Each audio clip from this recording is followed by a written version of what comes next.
how to fix your account has not been charged in Roblox.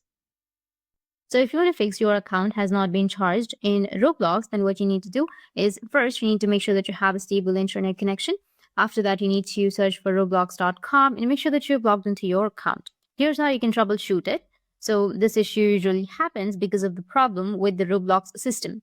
And the best thing to do is to wait until the problem is fixed or after any scheduled maintenance and then try your purchase again. You can also try checking the Roblox status page. Open a new tab and then search for Roblox status and then just click on Roblox status page or go to status.roblox.com.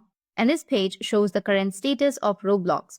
Green means everything is working normally and other colors indicate problems, such as yellow or orange. And blue means maintenance. You can also use the Down Detector. If you see large spikes in reports, it could indicate an issue with the Roblox. For that, you need to go ahead and search for Roblox first. So search for Down Detector and then which service are you having problems with. You need to just simply search for Roblox and wait for a few seconds. And however, if there are only few reports like you will see in this page, you need to click on Roblox. Then it's not a widespread problem. So in summary, the solution is to simply try the purchase again when Roblox isn't experiencing system issues. That's all you can do. That's it. And if you have any questions, feel free to comment below. Thanks for watching.